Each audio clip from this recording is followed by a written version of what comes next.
परमेश्वर के नाम की महिमा हो। यीशु मसीह के अतुल्य नाम में मेरे सभी प्रिय श्रोताओं को मेरा स्नेह वंदन अर्पित करते हुए 2 कुरिन्थियों 13 के 5वें वाक्य की तरफ आपके ध्यान को ले जाना चाहूँगी।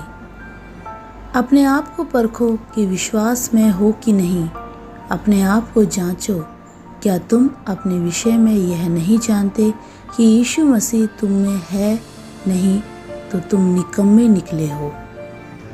पढ़े हुए वचन के आधार पर अपने आप को जांचें। विषय पर मनन करने के लिए आओ हम परमेश्वर में समर्पित हो जाएं। हम विश्वास में हैं, आत्मिक हैं, या फिर परमेश्वर जिस रीति से चाहता है उस तरह से जीवन व्यतीत करते हैं, यह दूसरा कोई नहीं बताएगा हमें, पर हमें स्वयं को जांचकर यह जानना है। और यह कभी कभार नहीं, पर यह कार्य हमेशा करना है। इस जांच प्रक्रिया में ही हम जान पाएंगे कि साक्षात यीशु मसीह हम में वास करते हैं कि नहीं। अपने आप को जांचने की जो प्रक्रिया है केवल हमारी आत्मिकता से संबंधित नहीं है, पर हमारी पढ़ाई के संबंधित, हमारी नौकरी के क्षेत्र से संबंधित, हमारे दोस्तों से संबंधित इत्यादि संबंधों को जांचने के लिए, अपने आप को जांचने के लिए हम तैयार हो जाएं। आधुनिक मैनेजमेंट की पढ़ाई करने वाले जानते हैं स्वॉट एनालिसिस यूसेज के बारे में। S stands for strength, W stands for weakness, O stands for opportunities and T stands for threats। स्वॉट एनालिसिस किसी भी बड़े बिजनेस की स्ट्रेंथ क्या है, वीकनेस क्या है, अपॉर्चुनिटीज़ और थ्रेट्स क्या है, इन सब चीज़ों को हम स्वयं जानते हैं, तभी हम हमारी नौकरी में बने रह सकते हैं। प्रियो, यह सब किसी कंपनी या मैनेजमेंट से संबंधित मात्र नहीं है। हर एक व्यक्ति को इस तरह अपने आप को जांचना अत्यधिक आवश्यक है। हम अपने आप को कभी भी नहीं जांचते, ऐसा नहीं है, जांचते हैं, लेकिन इन 4 बातों को हम एक साथ नहीं जांचते। हम जांचते हैं उन बातों जैसे हमें किससे भय है, हमारी दुर्बलता क्या है, इत्यादि बातों को जांचकर हम अपने आप को कमज़ोर बनाते हैं। अपनी कमज़ोरी मात्र को न जांचें, पर परमेश्वर ने जो ताकत हमें दी है उस ताकत को पहचानने के लिए हम तैयार हो जाएं।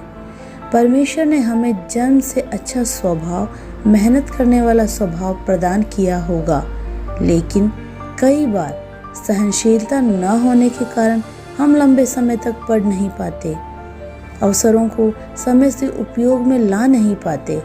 सहनशीलता न होने के कारण परमेश्वर ने जो हमें उत्साह की प्रवृत्ति दी है उसे हम उपयोग में नहीं ला पाते। लेकिन जब हम अपने आप को जांचने के लिए तैयार हो जाते हैं तो हम हमारी दुर्बलताओं को हमारी ताकत पर हावी नहीं होने देते। वहीं परमेश्वर के द्वारा दी हुई ताकत और परमेश्वर की कृपा को अनुभव कर हमारे जीवन की उन दुर्बलताओं को, परेशानियों को, हमारी कमजोरी के ऊपर विजय प्राप्त करने वाले हम बन जाते हैं। इस तरह से यदि विजय प्राप्त करनी है तो जब हम अपने आप को जांचें, तब हमें परमेश्वर के द्वारा दी गई उस ताकत को भी पहचानना है और इस पर आश्रित होने के लिए तैयार होना है। इसी तरह स्वॉट एनालिसिस में अपॉर्चुनिटीज़ ऑफ थ्रेट्स, अवसर और धमकी, हमारे सामने जो धमकी है यदि वह हमारे जीवन पर हावी होती है तो परमेश्वर ने जो हमारे सामने अवसर प्रदान किए हैं उसे हम नहीं देख पाते। इसीलिए भय पर विजय प्राप्त कर अवसरों को ढूंढने के लिए और उसे उपयोग में लाने के लिए हम तैयार हो जाएं। पिछले दिनों न्यूज़पेपर में एक खबर इस तरह आई कि एक एक्सीडेंट में एक पिता की आंखें चली गई। उसके पश्चात उनकी पत्नी का भी निधन हो गया। अपने बच्चों को पालने के लिए दूसरों की सहायता लिए बिना सिलाई का काम उन्होंने सीखा। एक अंधा व्यक्ति किस प्रकार सिलाई कर सकता है, लेकिन उन्होंने एक इंच टेप पर बटन लगाकर एक नए इंच टेप का आविष्कार किया और बहुत ही सही तरीके से वे सिलाई करने लगे।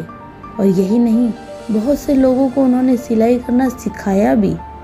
उनके जीवन में जो घटना हुई उसके आगे हार मानते हुए अब जिंदा रहने का कोई औचित्य नहीं है कहकर उन्होंने हार नहीं मानी और जीवन की इस धमकी को धकेल कर अपने जीवन में परमेश्वर ने जो अवसर खोल कर दिए हैं उसे पहचान, उसे उपयोग में लाया और इस अवसर ने उनके जीवन को सफल ही नहीं बनाया पर बहुत से बहुत लोगों को भी सकारात्मक ऊर्जा प्रदान की। इसीलिए जीवन की भय और धमकियों को पीछे धकेलकर अवसरों को ढूंढकर उन्हें पहचाने। इसीलिए स्वॉट एनालिसिस की तरह हम भी अपने आप को जांचें, क्या हम आत्मिकता में हैं, हमारी दोस्ती कितनी परमेश्वर को भाने वाली है, हम अवसर को किस प्रकार उपयोग में लाते हैं। पवित्र पिता, इस सुंदर दिन में इस छोटे से चिंतन के द्वारा आपके सम्मुख हम अपने आप को जांचते हैं। इस जांचने की प्रक्रिया के द्वारा साक्षात यीशु मसीह हमारे अंदर वास करने पाए। यीशु मसीह के नाम में आमीन। Have a blessed day.